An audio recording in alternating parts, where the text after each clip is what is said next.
Hey everyone, we are going to be making 4 quick props for learning to study value. I have tape, I have scissors, you may or may not need those.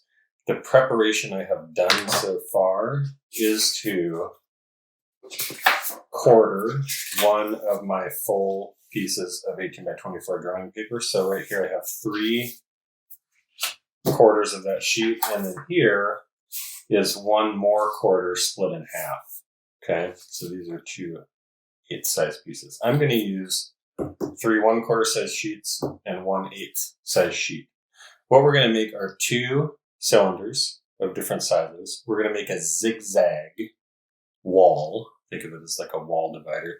And then we're also going to make an open rectilinear solid. Okay, so let's start with the cylinders. It's easy enough. You probably have some drawing tape, some blue tape. Feel free to use that. You can always put it towards the back so you don't see it in your still life. I'm going to use some magic tape just because it's what I have right here. One thing I like to do when I use any kind of tape is get some pieces ready. Here I've just stuck a couple pieces straight to an eraser and they are ready to go. So as you may imagine, creating a cylinder is really easy. All right, so I'm going to take this 1/8 paper size sheet. I'm just going to simply roll it up, and I can make it as big around or as small around as I like. No big deal. And I'm simply going to tape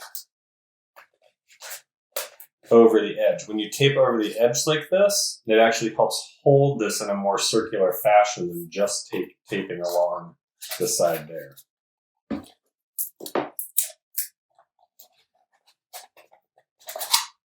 Now, what I can do is go through with more tape and tack this down and make it nice and flat. Okay. And I could finish that off with even more pieces of tape. For my second cylinder, what I want to do is, now I could make it this tall, right? That's pretty tall. I'm going to make it this tall, just a little taller, but I'm going to let it be quite a bit wider, right? I'm going to let it be like that. There's 2 really different size cylinders, width and height, and that's going to give us a lot of good information to draw with. So I'm going to construct it in the exact same way. I'm going to prep my tape the sides, the corners, the edges, and then the side.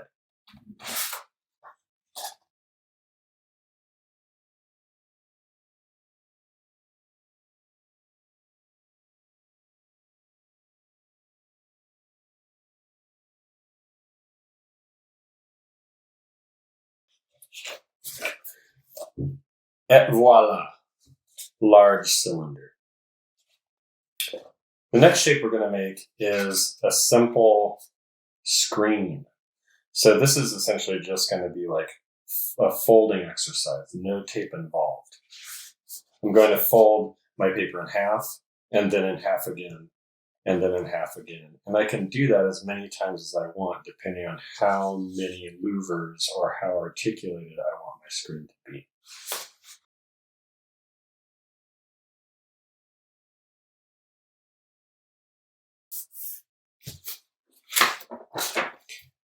So now what happens when we alternate mountain and valley folds is we have this really great form for catching light in all types of different ways. I'd like you for the exercise to make at least 4. If you'd like to go ahead and make more, that would be great, but that's totally up to you. Here's what that would look like.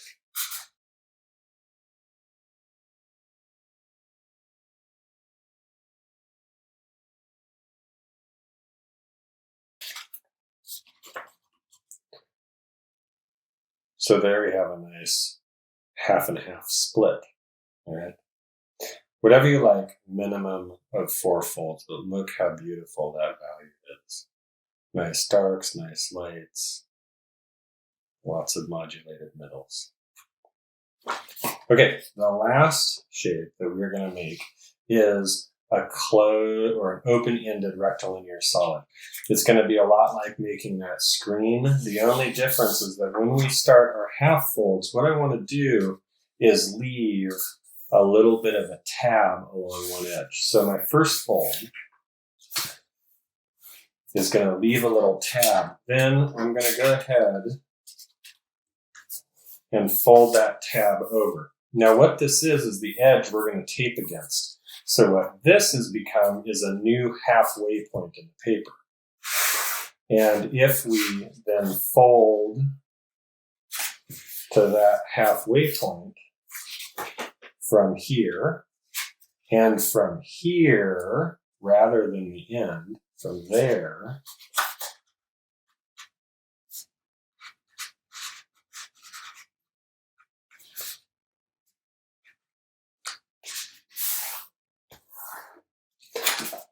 then what we'll get is the ability to close down that rectangle and tape it shut, which I will do now.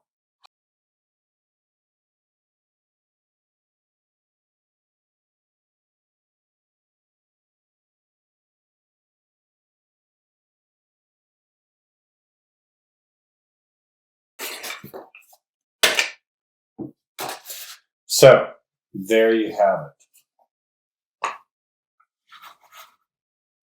An open-ended rectilinear solid, and obviously if we played with the proportions we could make it narrower and longer and all that, but for now we're sticking with a square proportion. A similar height cylinder, a small cylinder, and we can massage these to just make sure that our memory of that paper wants to be as nice and round as possible. And a really great articulated screen. We're going to be using these props to set up still lives to learn about value, and you can see that as I shift my light around, we can really change the amount of value and the amount of contrast that we get on these objects, right? So it's going to make it really clear what we mean when we say value. All right, good luck. I will see you next time.